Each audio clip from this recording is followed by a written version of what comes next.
नमस्कार, स्वागत है आपका R9 टीवी पर। आप देख रहे हैं महापंचायत। मैं हूं आपके साथ श्वेता भट्टाचार्य। ठिठुराती ठंड हो या जेठ की तपती दोपहरी या फिर बरसात, बिना आराम बिना छुट्टी बस काम ही काम, ये पुलिसकर्मियों के वो हालात हैं जिसके बाद भी तमाम सवाल आसानी से उन पर उठा दिए जाते हैं। सुविधाओं का शोर बस तभी मचता है जब कोई हादसा हो जाता है। पुलिसकर्मियों की सुविधाओं के लिए जो कानून है वो तो बाबा आदम के जमाने के हैं। वहीं हम सबको जब कोई परेशानी होती है तो हम पुलिस के पास जाते हैं, लेकिन सवाल ये कि आखिर पुलिसकर्मी अपनी पीड़ा लेकर कहां जाएं। महापंचायत में आज इसी सवाल का जवाब हम तलाशने की कोशिश करेंगे। हमारे साथ हमारे editor in chief Amitabh Agnihotri मौजूद हैं। सर, स्वागत है आपका। तो पुलिस की पीड़ा आखिरकार कौन सुने, कब इस ओर ध्यान जाएगा, कब प्रशासनिक अधिकारी जो हैं इस तरफ भी सोचेंगे कि आखिरकार जो तत्पर रहती है जनता की सुरक्षा में, उसकी सुरक्षा की जिम्मेदारी कौन ले। हमारे साथ चर्चा में तमाम गेस्ट जो हैं वो जुड़ चुके हैं। पैनलिस्ट से आपका इंट्रोडक्शन करा देती हूं। बीजेपी के प्रवक्ता इस वक्त नवीन श्रीवास्तव हमारे साथ जुड़ चुके हैं। कांग्रेस के प्रवक्ता विजेंद्र सिंह हमारे साथ जुड़ चुके हैं। सपा के प्रवक्ता विवेक सायलस हमारे साथ जुड़ चुके हैं। वहीं उत्तर प्रदेश पुलिस एसोसिएशन के महामंत्री आरडी पाठक भी हमारे साथ जुड़ चुके हैं। हमारे editor in chief Amitabh Agnihotri हमारे साथ लगातार जुड़े हुए हैं। अमिताभ जी, सबसे पहले आपके पास ही आना चाहूंगी। रक्षक की रक्षा कौन करे, जिम्मेदारी किसकी बनती है, जवाबदेही किसकी बनती है? एक जैन साहब और जुड़ते तो ज्यादा प्रासंगिक होती। बिल्कुल बात सर। मेरा कहना वो थोड़ा विलंब से हैं शायद। उत्तर प्रदेश के पुलिस के मुखिया रहे एक दौर में। हमने उत्तर प्रदेश के पूरब पश्चिम उत्तर दक्षिण मिला के 20 जिलों की पुलिस लाइन दिखाई, ताकि कल कोई ये न कहे कि पिक एंड चूज कर लिया। कानपुर में एक हादसा हुआ और उसके बहाने इतनी लंबी चर्चा अमिताभ जी ने कर डाली। बिल्कुल। बस्ती से बहराइच तक, गाजीपुर से गाजियाबाद तक सब दिखा दिया। ऐसी परिस्थितियां, नारकीय स्थितियां, खिन्नता और वितृष्णा पैदा करने वाली स्थितियां, वहां रहने वाला व्यक्ति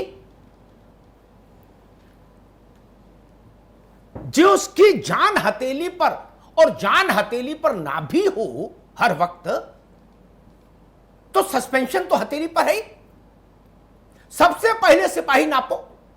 सब 3.5 लाख में के फोर्स में उत्तर प्रदेश के 3.25 लाख सिपाही, ये 3,10,000 सिपाही, और वही सबसे ज्यादा खतरे की जद में।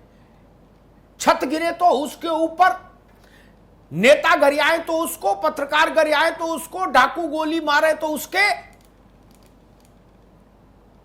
कप्तान साहब जूता पहनवाए उससे अपना, पॉलिश कराए, मैडम का झोला पकड़ के सब्जी लेने जाए पीछे पीछे, या ब्लॉक प्रमुख और जिला पंचायत अध्यक्षों के साथ गनर के रूप में चले, उनकी खैनी और पान और सुर्ती का इंतजाम करे। यही ना, या बिकरू जैसी परिस्थिति हो तो शहीद हो जाए।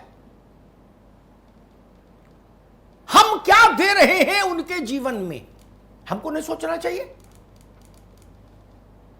क्या 18वीं शताब्दी का भारत और उत्तर प्रदेश है? क्या हम इतने गरीब हैं कि हम अपनी फोर्स को एक सम्मानजनक जीवन और उससे जुड़ी सुविधाएं नहीं दे सकते? मैं एक बार लखीमपुर से आ रहा था रात में, 12-1 बजे का टाइम था, रास्ता भूल गया, जंगली जंगल है वहां, तो गन्ने के खेत, सब समझ ही नहीं आया। एक पुलिस लाइन दिखाई दी, मैंने भाई गाड़ी यहीं लो, उतर के गया।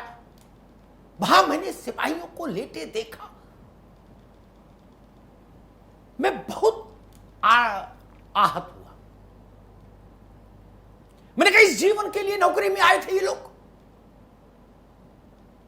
हम सवाल उन पर 100 उठाते हैं, ये क्यों नहीं किया, वो क्यों नहीं किया, नेताजी का कुर्ता प्रेस करा के नहीं लाया सिपाही, गनर सस्पेंड कराओ, नेताजी ने गाली दी, इसने जवाब दे दिया इसलिए सस्पेंड कराओ, किसी बाहुबली पत्रकार से उलझ गया इसलिए सस्पेंड कराओ, और बिकरू में छाती आगे कर दो इसकी, किसी का चालान काट दे तो गाली खाए। अस्तबल इससे बेहतर होते हैं। अस्तबल, मैं राष्ट्रपति भवन के अस्तबल की बात नहीं कह रहा, जो 26 जनवरी वाले घोड़े वहां रहते हैं, उस साल भर चना खाते हैं, मालिश कराते हैं, केवल साल में एक दिन निकलते हैं 26 जनवरी, फिर मालिश शुरू हो जाती घर भाई आस जाके। एयर कंडीशनड मामला बिल्कुल चकाचक, उसकी बात नहीं कर रहा। जहां पहले तांगा स्टैंड होता था उसका जो अस्तबल होता था, एटा में, इटावा में, फर्रुखाबाद में, गाजीपुर में, बस्ती में, बहराइच में, गोंडा में, कुशीनगर में, पडरौना में, अंबेडकर नगर में, वहां की बात बता रहा हूं। मैंने दृश्य दिखा दिए, दृश्य झूठ नहीं बोलते, इसलिए इसमें चर्चा में, बहस में मैं इसमें पढ़ने ही नहीं दूंगा किसी को कि नहीं देखिए जी ऐसा है जी, वैसा है जी, वैसा। मैं तो तस्वीर दिखा दी, कैसे घर पहुंचे, भरा है पूरा, तरणताल बना है, उसमें गंदगी बजा रही है। वहां रहेगा जाके आदमी, न खाने का ठिकाना है, न सोने का ठिकाना है, न निवृत्त होने के लिए कोई स्थान है ठीक सा। और हम कहते हैं खाइयो ना पियो, मेरी नीके रहियो, संघर्ष में अव्वल रहिए, भगत सिंह सा जज्बा रखिए और कर्तव्य परायण रहिए। अपने स्वामी की भक्ति में किंचित मात्र भी खोट नहीं लाना। ये किसी सरकार का मसला नहीं है। मैंने यही सवाल मायावती जी के समय उठाया, मैंने यही सवाल अखिलेश जी के समय 5 साल उठाया, मैंने यही सवाल इन 3 साल में 3 बार 4 बार उठाया योगी जी के कार्यकाल में। यानी कितने डीजीपी से मैंने व्यक्तिगत तौर पर कहा, जावेद अहमद थे उनसे कहा, उसके बाद वो सुलखान सिंह आए उनसे कहा, ओपी सिंह साहब से कहा कि भाई इनका कुछ भला करो। हाँ जी करना है, करना है। यही तो बैकबोन है हमारी। अच्छा जी, और बन गई सिग्नेचर बिल्डिंग, बैकबोन ये है, और बन क्या गई सिग्नेचर बिल्डिंग। वहां कौन बैठेंगे, बड़े साहब लोग। नवीन बाबू 3-3 4 एकड़ के बंगले हैं कप्तानों के जिलों में, अंग्रेजों के जमाने के, जिसमें शहतूत से लेकर संतरा, अनार, कीनू सबके पेड़ लगे। लगता था जम्मू कश्मीर में आ गए है। पर्यटन करो, जहां बतख भी है, मोर भी है और हिरन भी घूम रहे। ये मुगले आजम चल रही है क्या? 3 BHK फ्लैट में क्यों नहीं रहेगा आदमी? कप्तान है, 3 BHK फ्लैट में रखो, फोड़ दे दो। वो जिले इलाही है सब लोग। और ये हमारे बच्चे जो सिपाही पर भर्ती हुए, होमगार्ड पर भर्ती हुए, ये नरकी जीवन जिएंगे, अपमानपूर्ण जीवन जिएंगे। मैं इनके पोषण भत्ते के लिए लड़ा, सरकार बनी थी आपकी नवीन बाबू, मेरी बात का मान रखा गया, पोषण भत्ता बढ़ा, मुझे प्रसन्नता हुई, मैंने बधाई दी सरकार को। मैंने कहा 10 रुपया दे रहे हो दिन में और कह रहे कि दारा सिंह बन जा, 10 रुपए में काजू खा लेगा कि बादाम खा लेगा कि दूध पी लेगा, एक से क्या करेगा? एक समोसा आएगा 10 रुपए में, ठीक, या एक केला आएगा, उतने खाने से चंदगीराम बनेगा। अब उसका नाम क्या लिख दिया? पोषण भत्ता। चलने को साइकिल, मोटरसाइकिल चाहिए, अपनी जुगाड़ करो। अपनी जुगाड़ कहां से होगी आप जानते ही हो। तेल डलाओ अपना, क्योंकि हम तो 365 रुपया दरोगा को देते हैं पेट्रोल के लिए। 365 रुपया का पेट्रोल तो उसके 3 दिन में खर्च हो जाता है, घर से आने जाने में ही। गश्त कहां से करेगा? और जब नवीन जी फोन कर देंगे कि अरे भाई कहां हो, जल्दी आओ यहां, तो कैसे आएगा? खेत बेच के पेट्रोल डलाएगा। एक बार मैं एक उत्तर प्रदेश के जिले के कप्तान के यहां था, उस जिले में गया, एक समारोह था, उनका बड़ा आग्रह था कि भाई साहब मिल के जाइए, मिल के जाइए। मैंने कहा चलो भाई, उन्होंने एक अधिकारी भेजा मुझे लेने के लिए, मैं चला गया। तो उसी दिन एक बड़े मंत्री आ रहे थे शहर में, तो फिर उनको जाना था उनको रिसीव करने। तो कपड़ा तो वो खुद ही पहने थे, लेकिन जूता सिपाही ला के पहनाया, फीता सिपाही ने बांधा। मैंने उस नौजवान कप्तान को टोका, मैंने कहा राजतंत्र में जी रहे हो क्या बाबू? शर्मिंदा हुए वो। मैंने कहा मुझे नहीं पता कि आपको सुविधा शासन में अनुमन्य है कि नहीं है, और अगर अनुमन्य भी हो तो इसको छोड़ दीजिए। ये दासता की प्रतीक है सुविधा, ये मनुष्यत्व के खिलाफ है, ये मानवता के खिलाफ है। 6 फीट का हट्टा कट्टा स्वस्थ तंदुरुस्त एक नौजवान आपके जूते पहना रहा है, वो भी उत्तर प्रदेश सरकार का मुलाजिम है। तनख्वाह भले उसकी कम हो, पद कम हो, लेकिन आदमी तो है। तब पता नहीं उनको शर्मिंदगी हुई कि नहीं हुई, लेकिन मैंने ये बात कही थी। सारी चिंता इस बात की है कि सिग्नेचर बिल्डिंग में एसी कितने लगे। ठीक, सोफा इटली से आएगा कि पोलैंड से आएगा, इसी की चिंता कर रहे हो ना। टाइल कौन सा लगेगा, मकराना का मार्बल लगवाएं कि इटालियन। पुलिस लाइन का क्या होगा। जैन साहब जुड़ गए हैं, जैन साहब का स्वागत है। मैं आरडी पाठक जी से बात शुरू करूंगा। पाठक जी, मेरा मन बड़ा व्यथित है। उत्तर किसी राज्य की पुलिस न डीजीपी से चलती है, न डीआईजी से, न आईजी से, न एडीजी से, न कप्तान से। वो चलती है पुलिस सिपाही से। उसका प्राण तत्व है सिपाही, उसके हृदय का स्पंदन है सिपाही। सिपाही के लिए ये स्थितियां हमने पैदा की, जो 20 जिलों के चित्र मैंने दिखाए। पाठक जी,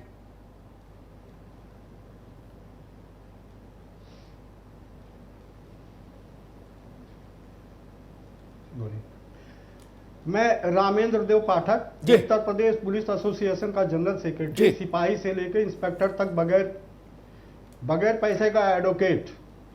जी। हम सभी जितने पैनल में राजनीतिक पार्टी के हैं या हमारे भूतपूर्व डीजीपी महोदय श्री ए के जैन साहब हैं, सबको मैं प्रणाम करते हुए आपको भी प्रणाम करता हूं। मुझे 1 मिनट का जी हाँ, कहिए भाई कहिए। 1857 में देश में गदर के बाद 1861 में पुलिस के लिए पुलिस एक्ट बना, जिसके अंतर्गत हर जिले में एक अंग्रेज एसपी होता था। उसके अधीन सिपाही, दीवान, दरोगा, इंस्पेक्टर होते थे। अंग्रेजों ने हिंदुस्तान के लिए पुलिस बनाई और अपने यहाँ भी पुलिस बनाई। अपने यहाँ जो पुलिस बनाई उसका नाम रखा बाबी। जो हिंदुस्तान में पुलिस बनाया गुलाम हिंदुस्तानियों के लिए, उसका नाम रखा आतंकवादी। ये आतंकवादी पुलिस व्यवस्था अंग्रेज एसपी के माध्यम से हर जिले में लागू होती थी। उस समय उत्तर प्रदेश में एक आईजी होते थे और आज जाने कितने आईजी हैं, लेकिन थाने में जो थानाध्यक्ष है वो अभी भी थानाध्यक्ष एसओ ही है, एसआई ही है, उसका पद नहीं बढ़ा। तमाम अधिकारी, बड़े बड़े अधिकारी जो होते हैं, उनके बंगलों पर सिपाही से लेकर के हेड कांस्टेबल तक, कुकुर तक और परिवार के सारे लोगों को ले जाने के लिए, बेगार करने के लिए सिपाही दीवान लगाए जाते हैं, चाहे वो गार्ड हो चाहे जो हो। आज पुलिस के कर्मचारी सबसे ज्यादा सिपाही, दीवान, दरोगा, इंस्पेक्टर यही पीड़ित हैं। पूरा प्रशासन इसी से चलता है। किस मुकदमे में फाइनल रिपोर्ट लगाई जाए, किस मुकदमे में चार्जशीट लगाई जाए, उसका निर्धारण अगर एसपी ने कह दिया दोषी है, मुलजिम दोषी है, उसको जेल जाना है, अगर एसपी ने कह दिया इसमें फाइनल रिपोर्ट लगना है तो उसमें फाइनल रिपोर्ट लगती है। आज कोई ऐसा थाना नहीं है, कोई ऐसा थाने दक्ष नहीं है जो ये कह दे कि हम ईमानदार हैं। आज जिले के चाहे वो सीओ हो, चाहे एडिशनल एसपी हो, चाहे एसपी हो, आप एक बार कैमरा लेकर चले जाइए तो जिले का जो एसएसपी है उसका बंगला देख लेंगे तो राजा महाराजा का बंगला फेल हो जाएगा। आज किसी भी पुलिस लाइन में चले जाइए, वो गिरने की स्थिति में है। आज कहीं पर भी किसी भी पुलिस लाइन में चले जाइए तो ये ऐसा नहीं है कि कोई पुलिस लाइन बहुत साफ सुथरी है। ठीक है, अगर कोई सजा देना होगा तो कोई अराजपति। आपकी पीड़ा में समझ रहा हूं। एक मिनट, सिर्फ 1 मिनट सर जी, जल्दी। आज कोई भी सजा देनी होती है तो अराजपत्रित कर्मचारियों को सजा दी जाती कह चुका, उसको रिपीट नहीं करो, नई बात कहो। सजा नहीं पाता है। ठीक है, आरडी पाठक रुकना होगा अभी। ये सारी बातें मैं कह चुका था आरंभ में, उसके अतिरिक्त बोलो, वो बात ज्यादा बेहतर है। जैन साहब के पास चलूंगा। जैन साहब, मैंने 3 सरकारों से लगातार इस बात की वकालत की कि होमगार्ड, सिपाही, दरोगा और इंस्पेक्टर, इनके लिए, और इनमें भी मेरा मन सबसे ज्यादा प्रखर पैरवी करता था सिपाही के लिए। होमगार्ड के लिए।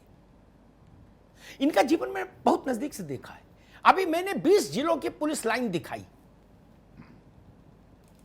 ऐसी ही नारकीय परिस्थितियों में कोई रह नहीं सकता, और जो रहेगा वो प्रसन्न नहीं रह सकता, निश्चिंत नहीं रह सकता। उसका जीवन हर पल संकट में घिरा रहेगा। हमने इतना बड़ा सिग्नेचर बिल्डिंग भवन बना दिया, पता नहीं एशिया का या विश्व का कैसा, वो उसका कोई नंबर भी है। ये काम हमने प्रायोरिटी उल्टी क्यों नहीं की? पहले पूरे प्रदेश भर की पुलिस लाइन बढ़िया जगमग जगमग कर देते, 2 BHK की, 1 BHK की, स्टूडियो अपार्टमेंट टाइप की, ताकि जब 16 घंटे ड्यूटी करने के बाद मेरा सिपाही जाता तो चैन से नहा धो के बढ़िया खाना खाता और प्रसन्न चित्त होके जाता। हमने अस्तबल ही रहने दिया उनको। जैन साहब, आप लोगों का कभी मन उधर के लिए पसीजा नहीं लगता। जब जब आप लोग मुखिया रहे, चाहे विक्रम सिंह हो, चाहे ब्रजलाल जी हो, चाहे आप हो, चाहे जबीद अहमद हो, चाहे OP सिंह रहे हो, कोई रहा हो, चाहे सुलखान सिंह रहे हो, बहुत सारे तो मैं व्यक्तिगत तौर पर जानता ही हूं। मीठी मीठी बात सबने की, लेकिन किसी ने कमर नहीं कसी कि आओ चलो मैं अपने टेन्योर में पुलिस लाइन ही ठीक करा दूं पहले। जैन साहब, मैं आपको अमिताभ जी बताऊं, आपने बहुत अच्छा विषय आज की डिबेट का लिया है, इसके लिए मैं बधाई देना चाहूंगा। और इसीलिए मैं इस डिबेट पर भी आया जी, क्योंकि ये टॉपिक मुझे बड़ा प्रिय है जी, और मेरे दिल के करीब है। पहली बात तो आपको ये बता दूं कि वो पुलिस की बिल्डिंग्स को ले लें, मैं जो हमारा पुलिस वेलफेयर और बिल्डिंग्स का जो डिपार्टमेंट है उसका मैं मुखिया रहा हूं, और मैंने हमेशा से जबरदस्त पैरवी की है कि पुलिस के भवनों के लिए, रखरखाव के लिए आवासीय अनावासीय प्रॉपर फंड्स मिलने चाहिए। मैंने अपने समय में फंड्स को बढ़वाया भी था।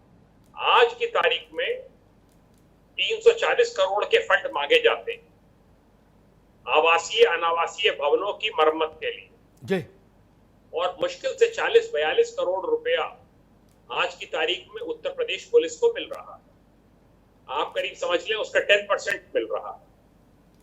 मैंने देखा है अपने आंखों से, ट्रेनिंग इंस्टीट्यूशंस में, PSC लाइंस में, पुलिस लाइंस में लोगों ने अपनी बालकनीज के नीचे बल्लियां लगा रखी हैं, जिससे कि बालकनी नीचे ना गिर जाए। जिस दिन वो बल्ली को हटा देगा, बालकनी पूरी नीचे आ जाएगी। छतों की हालत खराब है। मैंने ये बात कई बार कही कि नई बिल्डिंग्स बनने से ज्यादा इंपॉर्टेंट है कि जो पुरानी बिल्डिंग्स बनी हुई हैं उनका जो PWD का शेड्यूल रेट है, मैं आपको PWD का शेड्यूल रेट बताना चाहूंगा। शेड्यूल रेट है 230 रुपए पर स्क्वायर मीटर आवासीय का और 190 रुपए पर स्क्वायर मीटर अनावासीय भवनों का। ये PWD का शेड्यूल रेट है, ये हमारा रेट नहीं है। इसके हिसाब से हमको 340 करोड़ रुपया प्रतिवर्ष मिलना चाहिए, जिससे कि पुलिस के भवनों की हम मरम्मत करा सकें। ये नहीं दिया जाता है। नए भवन जरूर स्वीकृत हो रहे हैं, नए थाने भी बन रहे हैं, पर पुराने वालों की हालत बहुत ही जर्जर है। ठीक बात जैन साहब। और इसके लिए बड़े जबरदस्त प्रयास किए जाने की आवश्यकता है। मैंने अपने टेन्योर में एज DGP शॉर्ट टेन्योर में हर थाने के लिए 2 गाड़ियां करवाई एक की जगह, जिससे और 1000 गाड़ियां मैंने लास्ट डे जिस दिन मैं रिटायर हो रहा था मैंने मुख्यमंत्री जी से फ्लैग ऑफ कराई। हम लोग प्रयास करते रहे। ठीक बात, हम लोग इस बात के लिए निरंतर प्रयास जैन साहब बिल्कुल ठीक बात जी। मैं नवीन श्रीवास्तव के पास पहले चलूंगा, समाजवादी पार्टी और कांग्रेस के पास बाद में आऊंगा जानबूझ के। मेरे जहन में बहुत सवाल इकट्ठे हो गए, वो उतनी देर इंतजार नहीं करेंगे। एक बात मैं जैन साहब से कहूंगा, जब आनंद कुमार ADG LO थे तो एक दिन हमको मिले तो मैंने उनसे कहा, उन्होंने कहा कि पुलिस की बेहतरी के लिए भाई साहब क्या कर हो सकता है, क्या इस टाइप की चर्चा चल निकली। तो मैंने उनको एक सुझाव दिया, अधिकारियों के साथ दिक्कत है, अब वो कहां दिक्कत है मुझे नहीं पता, उनके ऊपर वालों में थी, नीचे वालों में थी और ऊपर वालों में थी, वो भगवान जाने। हाँ करते हैं लेकिन करते नहीं।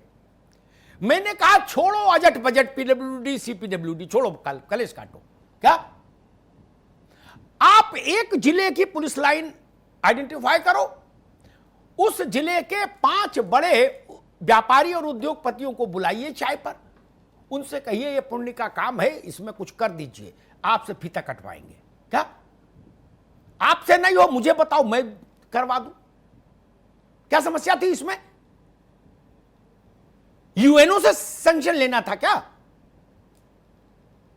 पंखा भी लगवा देता, लाइट भी लगवा देता, गीजर भी लगवा देता, उतना तो मैं ही करा दूं।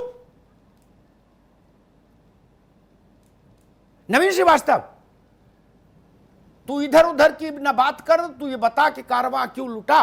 रहजनों से हमको गिला नहीं, तेरी रहबरी का सवाल है। मैंने 20 जिलों की पुलिस लाइन दिखाई और मेरी बात पर बड़ी मोहर लगाई जैन साहब ने। बालकनी के नीचे बल्ली है, 2020 में बल्ली हटी, बालकनी नीचे। ऐसे में हम रखेंगे?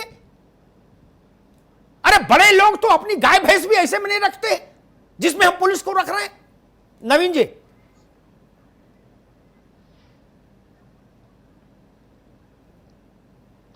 अमिताभ जी, निश्चित रूप से आपने आज उस वर्ग की समस्याओं को उठाया जो सदैव आलोचना का ही शिकार रहता है। लेकिन मैं बताना चाहूंगा, बड़े हर्ष के साथ बताना चाहूंगा अमिताभ जी, उत्तर प्रदेश में योगी आदित्यनाथ जी के नेतृत्व की जब भाजपा सरकार बनी जी, मैं सिर्फ अभी पिछले इस वर्ष की बात बता रहा हूं, 2500 करोड़ रुपए स्वीकृत किए गए हैं उत्तर प्रदेश में। जो महिला सिपाही हैं उनके लिए ट्रांजिट हॉस्टल, बैरक, पुरुष सिपाही हैं उनके लिए, और जो अधिकारी हैं उनके लिए ट्रांजिट हॉस्टल। जैसे आपने कहा ना कि अधिकारियों के पास बहुत बड़े बड़े बंगले हैं, उनको 3 BHK का क्यों नहीं मिलता है, तो अब हमने अधिकारियों के लिए भी 12 मंजिली G+12 बहुमंजिली बिल्डिंग है। पुलिस लाइन में बैरकें सिपाहियों के लिए, चाहे PSC के हो चाहे वो सिपाही हो, और 3 विभाग उत्तर प्रदेश में, 3 विभाग, राजकीय निर्माण निगम, PWD और पुलिस आवास निगम, तीनों मिलकर काम कर रहे हैं। और जहां मैं लखनऊ में बैठा हूं, लखनऊ में यहां से सबसे नजदीक गोमती नगर थाना है, वहां काम चल रहा है, बहुत अच्छे तरीके से चल रहा है। BKT, लखनऊ, नोएडा, गाजियाबाद, इसको मैं नहीं गिनता। आपने उठाई है लखनऊ, गाजियाबाद, नोएडा को नहीं गिनता। नहीं, बस्ती की बात करो ना, जहां से आप आते हो वहां की बात करो, बलिया की। हमने फोटो दिखाई तो, ये लंदन की फोटो है। अरे सर, ये मध्य प्रदेश की है भाई, ऐसी बात नहीं कहो मित्र। जहां, अरे सर सुन लीजिए, मैं आप सुनिए सर ना जरा, आप जो कह रहे हैं मैं उसको कहीं डिनाई नहीं कर रहा हूं। आपने जो तस्वीरें दिखाई हैं बिल्कुल सही तस्वीरें दिखाई हैं, लेकिन हम उसको सुधार कैसे कर रहे हैं। गाजीपुर से गाजियाबाद की बात की, गाजीपुर जहां का मैं रहने वाला हूं, वहां पुलिस लाइन में 150 सिपाहियों के लिए बैरक मल्टी स्टोरी बन रही है, आधे से अधिक बन चुकी है। तो उत्तर प्रदेश के सभी जनपदों में कहीं ज्यादा कहीं कम, हां ये जरूर है कि जितनी आवश्यकता है उसके मुकाबले अभी नहीं हो रहा है, लेकिन हमने शुरुआत की है। और 2500 करोड़ रुपए इसके लिए उत्तर प्रदेश के अपर मुख्य सचिव गृह अवनीश अवस्थी जी का, माननीय योगी जी का या धन्यवाद मैं करूंगा। दूसरी एक चीज मैं 1 मिनट और कहना चाहूंगा, देखिए पुलिस की 1 मिनट अमिताभ जी, पुलिस की बेहतरी के लिए, पुलिस के ऊपर जो काम का दबाव है, हमने सरकार में आने के बाद 1 लाख से अधिक सिपाहियों की और 10,000 से अधिक सब इंस्पेक्टर्स की भर्ती की, ताकि उनके ऊपर जो काम का भर्ती पर किसी दिन और चर्चा करेंगे महाराज, उसमें भी बड़े पेच है।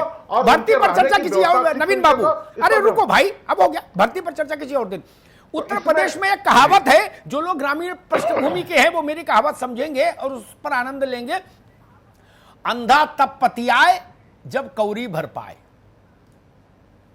जिस दिन मैं बलिया, बस्ती, गोंडा, कुशीनगर, पडरौना, ललितपुर, बड़ौत, शामली सब में अच्छी बैरक देख लूंगा पुलिस लाइन, उस दिन मैं बड़ा सैल्यूट मार्क करूंगा। उससे पहले अपेक्षा मत रखिएगा। विवेक साइलस, अमिताभ जी मेरा इतनी सरकार है, ठीक है नवीन बाबू, अरे ठीक है भाई, ठीक है, सिर्फ 1 मिनट का अनुरोध है। नहीं, आपका बहुत बड़ा चैनल है जी, नहीं, आपके संवाददाता प्रत्येक जिलों में है। हाँ है। मैं जिस बात को कह रहा हूं उसकी आप तस्दीक करा लीजिए जरा, करा लेंगे, आप गाजीपुर से करा लीजिए, जिस बस्ती की बात कर रहे अच्छी हैं बात है, मऊ की कर लीजिए कि वहां पुलिस लाइनों में काम चल रहा है कि नहीं चल रहा, आप एक बार करा लीजिए, ठीक है, ये मेरा अनुरोध है। ठीक, एक बात कहूंगा मैं, नवीन बाबू ने एक बात खड़ी कर दी बड़ी, उस पर टिप्पणी मेरी जरूरी है, उसके बाद साइलस के पास चलूंगा, बजन सिंह के पास। एक मां के 5 बच्चे, मैंने कहा 3 भूखे हैं, मां ने कहा 2 से पूछ लीजिए मैं खाना दे रही हूं कि नहीं। ये मां का दायित्व है, ये मां का फर्ज है, और मेरा फर्ज है कि मैं ये याद दिलाता रहूं कि 3 अभी भूखे हैं। ये बस्ती क्या मध्य प्रदेश का हिस्सा है? गोंडा मध्य प्रदेश में है, फर्रुखाबाद मध्य प्रदेश में है, जलालाबाद मध्य प्रदेश में है, पिहानी मध्य प्रदेश में है, शाहबाद मध्य प्रदेश में है क्या? अरे हम तो बिना पैसे के आपकी मदद कर रहे हैं महाराज, हम सरकार में हैं क्या? बता तो रहे हैं कि और अच्छा करो प्रभु। ठीक है विवेक साइलस, ठीक विवेक साइलस, इतनी सरकारें आई, इतनी सरकारें आई, बड़ी बड़ी बातें हुई, बड़े बड़े हाकिम आए, बड़े बड़े मंत्री आए और बड़े बड़े झंडारोहण हुए, लेकिन मेरे सिपाही की तकदीर नहीं बदली। क्यों भाई? महल बने, दुमहले बने, प्रसाद बने बड़े बड़े, क्या आईजी के घर देख लो पूरे उत्तर प्रदेश में, डीआईजी के बंगले देख लो, आहा जून में भी ऐसी ठंडी हवा चलती है कि लगे साला श्रीनगर में घूम रहे हो। क्या अंदर एक अदद आदमी है और एक पत्नी, बच्चे तो बड़े हो गए आईजी होते होते डीआईजी, और 5 एकड़ का वो, और 70 पुलिस वाले लगा रखे जूता साफ करने के लिए। विवेक साइलस,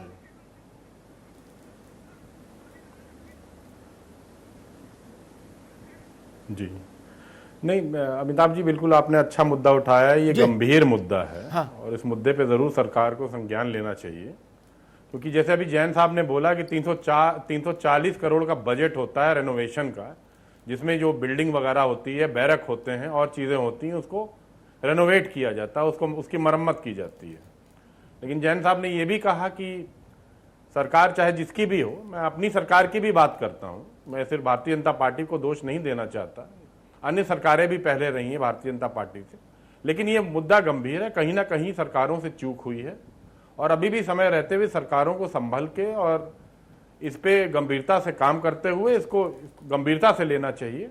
और जो भी हो सके अपने सिपाहियों की सुरक्षा के लिए, देखिए कानून 2 लोगों के लिए अलग नहीं हो सकते। जैसे आपने कहा डीआईजी, आईजी, एसपी बड़े बड़े बंगलों में रहते हैं, तो जो कानून आईपीएस के लिए है वही कानून आपके सिपाही के लिए भी है। अगर जैसे अगर आप अमिताभ जी आप कंपेयर करें, अगर इंडियन आर्मी को आप देखें, आप किसी आर्मी कंटोनमेंट पे जाइए तो आपको कितना फर्क दिखता है कि आर्मी कंटोनमेंट में क्या व्यवस्था है और पुलिस की क्या व्यवस्था है, आसमान और जमीन का फर्क है। तो जब हम अपनी आर्मी को इतनी अच्छी व्यवस्था दे सकते हैं तो अपनी पुलिस को क्यों नहीं दे सकते? बिल्कुल बहुत गंभीर और बहुत बधाई के आपने बड़ा अच्छा पॉइंट उठाया। ठीक बात विवेक भाई, बड़ा अच्छा पॉइंट उठाया गंभीर मुद्दे को। एक कमेंट आर्मी को दे सकते हैं। एक कमेंट भजन सिंह से ले लूं। भजन सिंह जी, आप ये कह के थोड़ा बच सकते हैं, लेकिन ये बात राजनीतिक बिरादरी की कि हमारी सरकार तो 89 से आई नहीं भैया, ठीक है ना, लेकिन हालात तब भी यही थे, हालात अब भी यही है, ठीक है ना, इसलिए बचने का कोई रास्ता नहीं। पुलिस के कर्मचारियों के लिए, अधिकारियों के लिए नहीं, कर्मचारियों के लिए राजनेताओं की आंखें नम क्यों नहीं हुई कभी?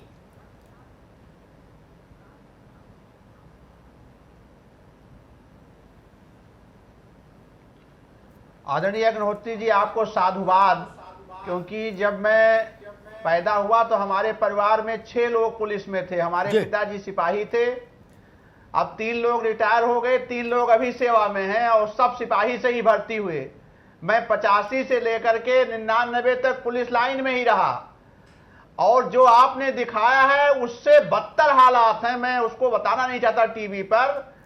और मैं हमेशा इसी बात को सोचता रहा, 87 में राजनीति में आ गया, एनएसवाई में फिर आगे बढ़ा, कि किसी का ध्यान आज तक नहीं गया कि जो 24 घंटा ड्यूटी करता है, हमारे बाबा एक्सपायर हुए तो हमारे पिताजी सबसे बड़े हैं और चाचा दोनों लोग उनके अंतिम संस्कार में शामिल नहीं हो पाए, क्योंकि कोई त्योहार आने वाला था, छुट्टी नहीं मिलती। तो जिसे छुट्टी नहीं दी जा सकती, जिसे खाने की व्यवस्था नहीं की जा सकती, जिसे रहने की व्यवस्था नहीं की जा सकती, और जिससे 24 घंटा ड्यूटी ली जाती है, उसके बारे में किसी सरकार का, मेरी सरकार का भी, मैं बचा नहीं रहा हूं, भले 30 साल से हमारी सरकार नहीं है, 30 साल में चीजें और खराब हुई, लेकिन अगर बहुत अच्छी रही होती तो शायद इतनी खराब भी ना होती। तो मैं अपनी पार्टी को भी शामिल कर रहा हूं, और आपने मानवीय संवेदना को छूने की पराकाष्ठा पार की है। आपको बहुत बहुत साधुवाद। प्रणाम। आज से ही सरकारों को और अधिकारियों को लग करके जी जो आपने विषय उठाया, शायद किसी का ध्यान नहीं गया इस पर, हमें काम करना होगा और बेहतर पुलिसिंग देने के लिए ठीक, बेहतर केवल सुविधा लाइन देनी आर्डर नहीं, उनका जी। व्यवहार अच्छा रहे, इसके ही होगा। शायद Political vendetta निदा साहब का ने वो लिखा करते था, अगर मैं सही स्मरण कर रहा हूं नाम, उस शेर की पहली पंक्ति में भूल रहा, दूसरी पंक्ति ज्यादा मौजूद है तो उसको कह देता हूं। अल्लाह तेरे एक को इतना बड़ा मकान, बच्चे ने मस्जिद देखी बड़ी तो उसने अपने अब्बा से कहा कि अब्बा एक अल्लाह के लिए इतना बड़ा मकान। वही मैं कह रहा हूं आईजी साहब के लिए, डीआईजी साहब के लिए, उत्तर प्रदेश भर में जो कोठियां हैं, कप्तानों की कोठियां देख लो, अंग्रेजों की जवानों की, जिले इलाही, बाजिद अली शाह जैसी कोठियां। अरे भाई कलेक्टर, कप्तान, सीएमओ, विकास अधिकारी, फलान ठिकान, जितने ये बाबू बड़े लोग हैं जिले के, इन सबके लिए एक अपार्टमेंट क्यों नहीं बनवा देते? सारी कोठियां खाली, उसमें गरीब के लिए जनता फ्लैट बनाओ और बेचो, दो। जैन साहब जी, जो हुआ सो हुआ, अब से आप क्या 3 बातें कहना चाहेंगे मौजूदा तंत्र से कि भाई ऐसा करिए तो उत्तर प्रदेश के 3 लाख सिपाहियों का, दरोगाओं का, मुंशी हैं थाने में, उस स्तर के जो हमारे लोग हैं, पुलिस परिवार के सदस्य, क्योंकि बहुसंख्यक वो ही हैं। आईपीएस कितने हैं? मुट्ठी भर, वो तो राजा ही। क्या होना चाहिए ताकि वो कम से कम सामान्य जीवन तो जी सके? जैन साहब देखिए, मैंने बहुत नजदीक से पुलिस लाइंस, पीएसी बटालियंस, जी, ट्रेनिंग इंस्टीट्यूशंस की स्थिति देखी है, उनके राउंड लिए हैं। मैं उसके अपने तजुर्बे के आधार पे कह सकता हूं, नंबर 1, जो बैरक्स बनी हुई है, जिसमें कि फैमिली एकोमोडेशन नहीं है, उनको ठीक कराए जाने की जरूरत है, क्योंकि सभी पुलिसकर्मियों को घर नहीं मिल पाते, उनकी स्थिति बहुत खराब है जी। नंबर 2, जो टॉयलेट्स हैं, बैरक्स के हों चाहे वो आवासों के हों, उनकी दशा सुधारने की बहुत आवश्यकता है। ठीक है बहुत ही शोचनीय दशा में वो हैं। जी तीसरा, जितने भी पुराने घर बने हुए हैं, जी, नए घर बन रहे हैं, बहुत ही स्वागत योग्य है, पर जो पुराने घर हैं उनकी दशा सुधारने की जरूरत है। करीब 350 करोड़ रुपया इस मद में पुलिस विभाग को दिया जाना चाहिए, और 350 करोड़ रुपया अगर पुराने घरों और ऑफिसेस की मरम्मत में अगर लगेगा, रंग रोगन में लगेगा, तो उनकी शक्ल सुधर जाएगी। ठीक बात है। पाठक साहब, आरडी पाठक, जो बातें 3 जैन साहब ने अपने तजुर्बे से बताई, आप अपने एसोसिएशन की तरफ से बताइए, 3 क्या बातें आप मानते हो जो तत्काल होना चाहिए ताकि जीवन शैली में, जीवन स्तर में कुछ बुनियादी सुधार आए? 3 बातें गिनाइए। हमारी उत्तर प्रदेश पुलिस एसोसिएशन सिपाही से लेकर इंस्पेक्टर तक की है। हम सोचते हैं, हम भगवान से भी प्रार्थना भैया करते 3 हैं बातें गिनाओ, प्रसंग भूमिका नहीं, 3 बातें IPS गिनाओ। लोगों के जो बंगले हैं, उन बंगलों पर पहली बात तो जिले के जितने आईपीएस अफसर हैं उनके बंगले तत्काल खाली कराए जाएं, उनको दूसरे बंगले दिए जाएं, उस बंगले पर सिपाहियों के लिए मकान बनाए जाएं। और कानपुर में जो घटना हुई है, उस शहीद सिपाही के प्रति हमारे पूरे उत्तर प्रदेश पुलिस के लोग उसको शहीद का दर्जा दें, और एसएसपी के खिलाफ मुकदमा कायम हो। जिले में कोई भी घटना घटे उसकी जिम्मेदारी नंबर तीन भी बोलिए। उसमें जिम्मेदार माना जाए। हर मामले में अराजपत्रित पुलिस कर्मचारियों को दोषी न माना जाए। ठीक ठीक। नंबर 3 हमारा यह है कि हर मामले में दोष जो है अराजपत्रित कर्मचारियों को दे दिया जाता हाँ, वो है। नंबर 2 वाली वो बात न है। हो। हाँ, ठीक है। सब मामले में हाँ, जिले ये का नंबर SP 2 वाली बात है, आपने दोबारा रिपीट जिले की। का ठीक है, SP ठीक है पाठक जी, ठीक है, मैं समझ गया। बुनियादी बात ये है कि भाई इनके इतने बड़े बंगले हैं, इनमें जनता के लिए बनाओ। इस बात एसएसपी कानपुर के खिलाफ मुकदमा दर्ज। ठीक है, ठीक है। सुन रही है सरकार? विवेक साइलस, मुझे लगता है, जितना मैंने पुलिस के अधिकारियों से चर्चा की, क्योंकि मैं इस विषय के पर आज नहीं आया, मैं पिछले 10 साल से इस विषय पर हूं, समय समय पर, इसलिए मैंने बहुत सारे डीजीपी के नाम गिनाए, जिनके साथ मैंने व्यक्तिगत बैठकर कहा कि भाई इसका एक एक्शन प्लान बनाओ, करो इस पर कुछ। लेकिन मीठी मीठी बातें, हुआ कुछ नहीं। आपकी दृष्टि से क्या हम इतने बड़े राज्य नहीं कि हम एक बार ये तय कर ले कि भाई चलो इसी मुद्दे को वंस फॉर ऑल सेटल कर देते हैं, 1000 करोड़ रुपया डेडिकेट करते हैं सिपाही, इस दरोगा, होमगार्ड, इनके रहने की व्यवस्था को दुरुस्त करने के लिए? क्या बड़ा अमाउंट है विवेक साइलस?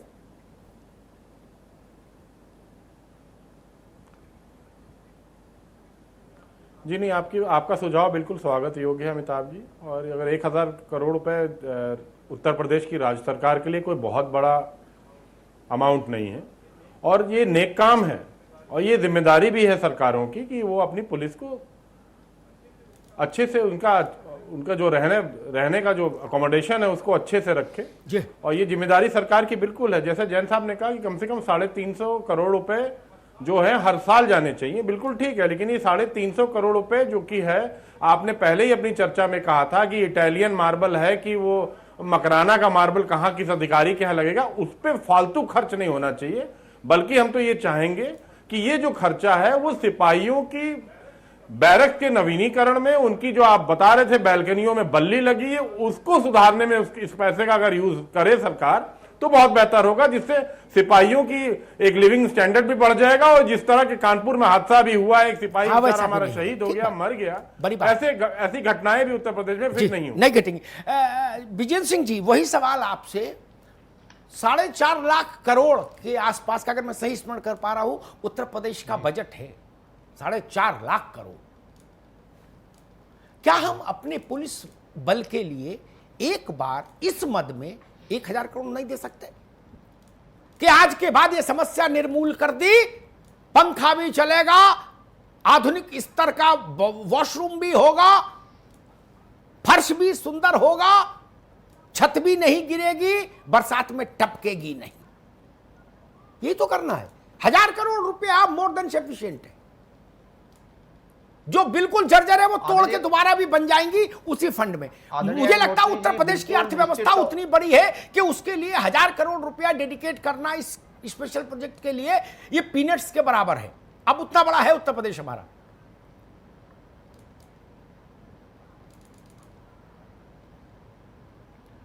आदरणीय अग्निहोत्री जी, जो आपने कहा और आदरणीय जैन साहब ने जो कहा, और अभी मैं भारतीय जनता पार्टी के प्रवक्ता आदरणीय नवीन श्रीवास्तव जी को सुन रहा था कि चीजें हो रही हैं, तो और बड़ा दिल करके और नैतिक बल दिखा करके हमारे मुख्यमंत्री जी संत अपने आप को कहते हैं, तो इस मानवीय संवेदना से इसे देखें और निश्चित तौर पर 1000 करोड़ रुपया जारी करें।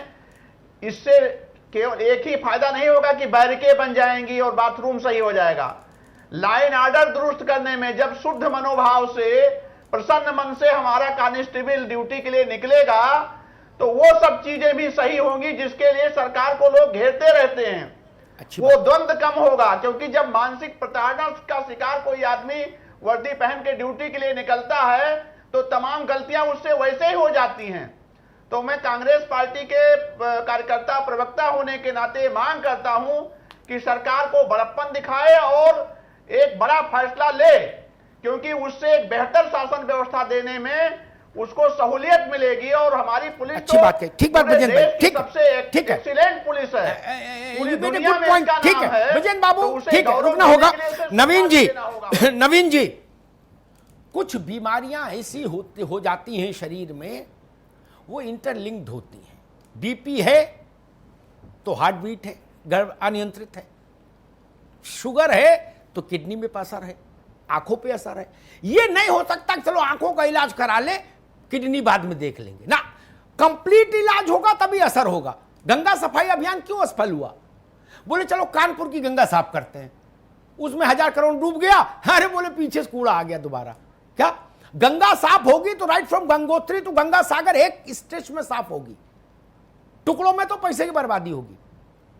हमारा प्रदेश इतना बड़ा है, उसका अर्थव्यवस्था का जो बकेट है वो अब उतना बड़ा है कि ऐसे छोटे मोटे प्रोजेक्ट वो कभी भी टेकअप कर सकता है। ये 1970 और 80 का उत्तर प्रदेश नहीं है जब मुट्ठी भर पैसा होता था। अब बड़ा प्रदेश है और संसाधन है हमारे पास, क्या हम इसको प्रायोरिटी पर नहीं रख सकते और तय करें कि 365 दिन के भीतर हम इस समस्या को समाप्त कर देंगे?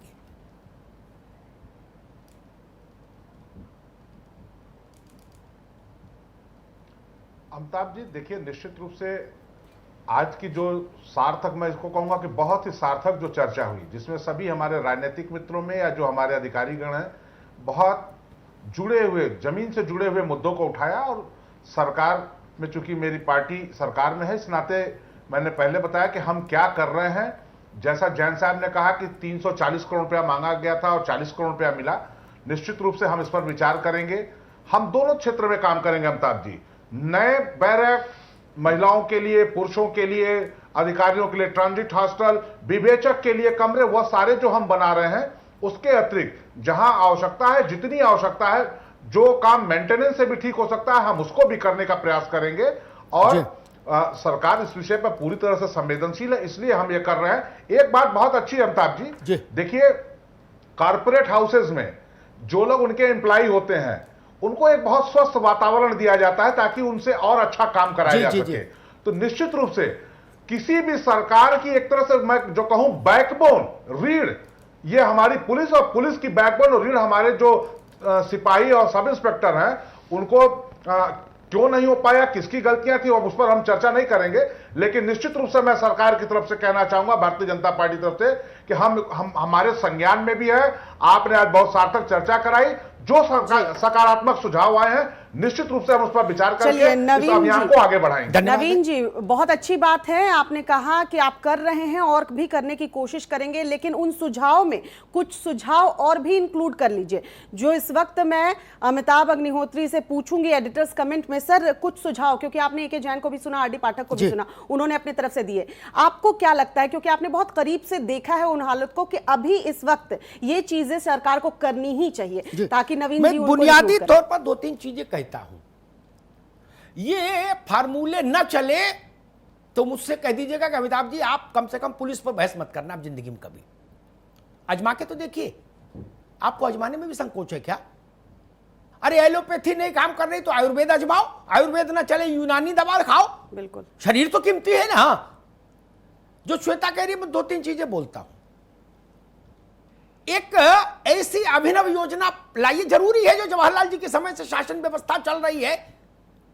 सेक्शन ऑफिसर से फाइल बढ़ेगी, फिर ऊपर तक जाएगी, फिर वो गोल गोल जलेबी घूमती रहेगी। कुछ अभिनव करिए, दुनिया के कई मुल्कों में हो रहा है।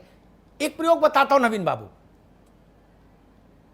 हर 6 महीने पर कोई ऐसी योजना लाइए किसी एक वर्ग के लिए जिससे उसका कायाकल्प हो। उस वर्ग के लिए सरकारी फंड तो जाए जो राजस्व है। एक फंड रेजिंग स्कीम तय कर दे सरकार कि भाई उत्तर प्रदेश भर के पुलिस वालों के लिए हम घर बना रहे हैं, हम उत्तर प्रदेश के अपने नागरिकों से योगदान की अपेक्षा करते हैं, जो भी व्यापारी वर्ग है, धनाढ्य वर्ग है, उससे जो लोग इतना इतना कंट्रीब्यूशन करेंगे उनको मुख्यमंत्री के दस्तखत का एक प्रशस्ति पत्र मिलेगा। मुख्यमंत्री जी के साथ वो एक रात्रि भोज में शामिल होंगे और उसकी फोटो खिंचा के अपने दफ्तर में लगाने की उनको आजादी होगी। अपनी ससुराल भी भेज सकते हैं वहां दिखाने के लिए मोहल्ला पड़ोस में, ठीक। और जब जिस जिले में वो होंगे उस जिले का जो भी पुलिस का कप्तान रहेगा, ये उसकी जिम्मेदारी होगी कि उस जिले के मुअज्जिज लोगों में उनकी लिस्ट, उनका शुमार हो और पुलिस की प्रायोरिटी की लिस्ट में उनका नंबर दर्ज होगा। इतना करके देख लीजिए, जितना फंड आपको लगना है उससे 5 गुना फंड आ जाएगा 1 महीने के अंदर। करके तो देखिए, ये कोई संविधान विरुद्ध है नहीं, अभिनव प्रयोग है, करके देख लीजिए एक बार। भारत के एक बड़े मैनेजमेंट गुरु हुए, अब तो रहे नहीं, उनका नाम था रूसी मोदी। टाटा सन्स में गैर टाटा यानी जो मालिक नहीं कर्मचारी, वो अकेला नाम था जो चेयरमैन रहे, रूसी मोदी। उसके बाद कोई चेयरमैन नहीं रहा। रूसी मोदी से एक बार मैं मिला तो उन्होंने किस्सा बताया, नवीन श्रीवास्तव, टाटा अपने कर्मचारियों का बड़ा ख्याल रखने वाली कंपनी है हिंदुस्तान में, बड़ा इस मामले में उसका रिकॉर्ड बहुत ही भव्य है। बोले एक बार हमारे किसी कर्मचारी के साल में एक बार रंगाई पुताई होती है, तो वो रंग उसने जो कराया उस वक्त सहमत था, बाद में उसको लगा नहीं भाई, उसकी पत्नी को लगा ठीक नहीं, तो उस पर कुछ चिक चिक हुई, उसने रंग करने वाले डिपार्टमेंट में दोबारा अर्जी डाली बदल दो। डिपार्टमेंट ने कहा अगले साल बदलेगा, इस साल नहीं बदलेगा, पहले क्यों नहीं सोचा। किसी तरीके से मामला घूमते फिरते रूसी मोदी साहब के पास पहुंच गया। उन्होंने रंग रोगन करने वाले को बुलवाया, ये किस्सा उन्होंने मुझे सुनाया। पूछा भाई दोबारा रंग रोगन करोगे कितना लगेगा? बोले 5,000, जो भी बताया। अब बोले ये आदमी साल भर मानसिक रूप से अस्थिर रहे, उद्वेलित रहे, जब घर जाए तो कलेश हो, तो यहां प्रोडक्टिविटी कैसे देगा? इसकी टाटा सन्स में उपयोगिता कैसे से दोगी? फिर जाइए दोबारा रंग रोगन कर दीजिए। नारकी व्यवस्था में रहने वाले पुलिस के कर्मचारी से बेहतर प्रदर्शन की जो लोग उम्मीद करते हैं, वो उनके साथ जाप्ती कर रहे हैं, अन्याय कर रहे हैं। एक और बात कहता हूं, श्वेता ने मुझे बंधन में बांध दिया कि भाई सुझाव दो।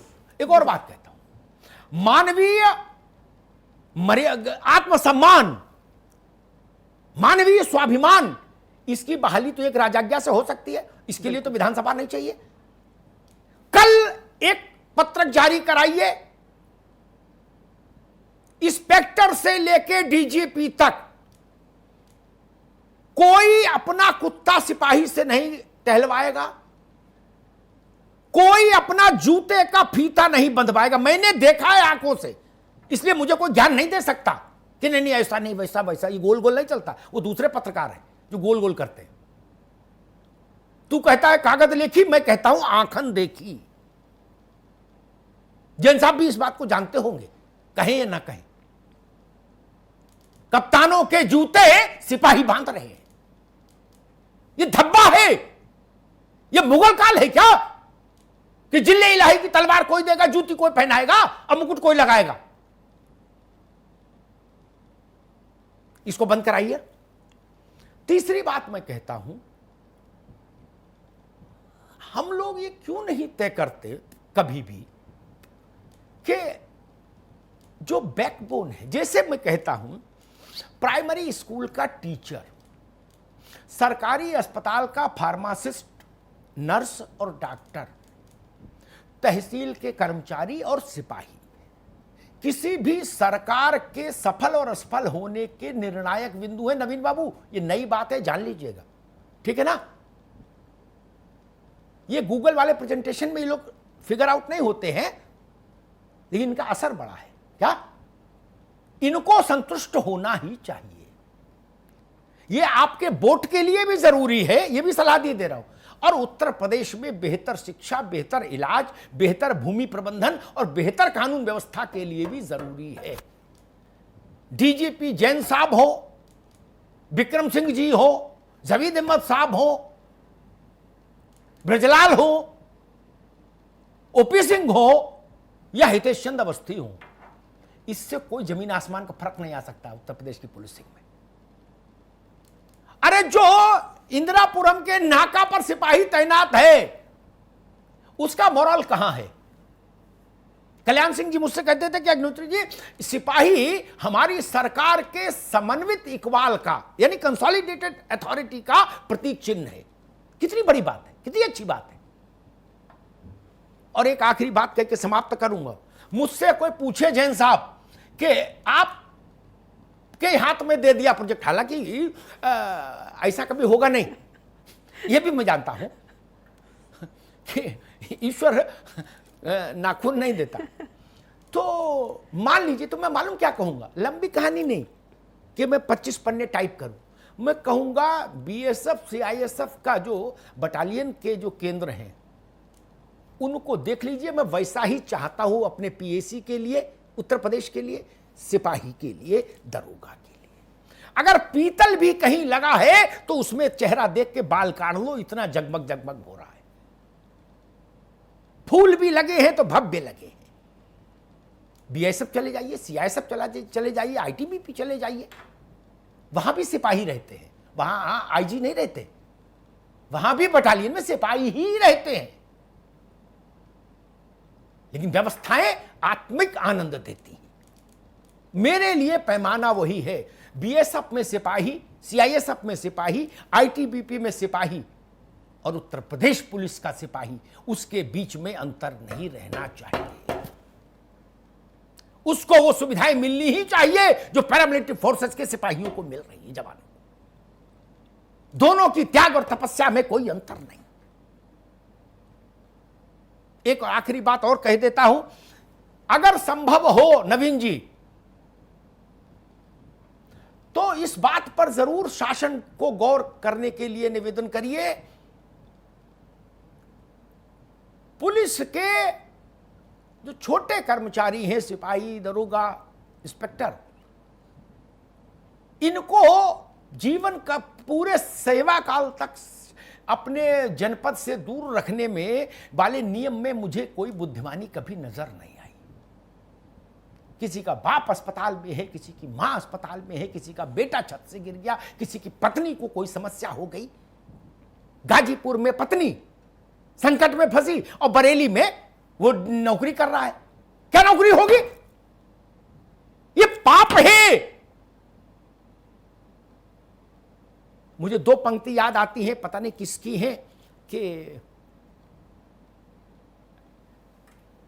ऐसे अपराध किए होंगे फिर जिनकी क्षमा नहीं मिलती, ऐसे अपराध किए होंगे फिर जिनकी क्षमा नहीं मिलती, हिरणों के द्रग फोड़े होंगे। प्रकृति में सबसे सुंदर नेत्र हिरण के हैं। हिरणों के द्रग फोड़े होंगे, तितली के पर नोचे होंगे। ये इतनी बड़ी सेवा वाली इकाई है पुलिस की हमारी, इसको सम्मानपूर्ण जीवन देने की जिम्मेदारी शासन की है, प्रशासन की है और हम सब की है। इसको निभाइए, मुझे प्रसन्नता होगी, 3 लाख परिवारों को प्रसन्नता होगी और उत्तर प्रदेश को बेहतर पुलिसिंग मिलेगी। धन्यवाद। नवीन श्रीवास्तव जी बहुत मन मुस्कुरा रहे थे जब सुझाव सुन रहे थे, लेकिन इन सुझाव को अगर आप इंक्लूड करेंगे तो वाकई में 2022 में ठहाके गूंजेंगे जो अमिताभ सर ने अभी अभी कहे हैं, और उम्मीद करते हैं कि बातें आगे तक जाएंगी, क्योंकि सटीक सुझाव अगर इसे फॉलो कर ले तो तस्वीर बिल्कुल उत्तर प्रदेश पुलिस की बदल जाएगी। महापंचायत में आज के लिए बस इतना ही। तमाम गेस्ट हमारे साथ चर्चा में शामिल हुए, हमारे एडिटर इन चीफ हमारे साथ चर्चा में शामिल हुए, सभी का बहुत बहुत शुक्रिया। आज के लिए बस इतना ही। फिलहाल दीजिए इजाजत। R9 टीवी पर खबरों का सिलसिला जारी है, देखते रहिए R9 टीवी।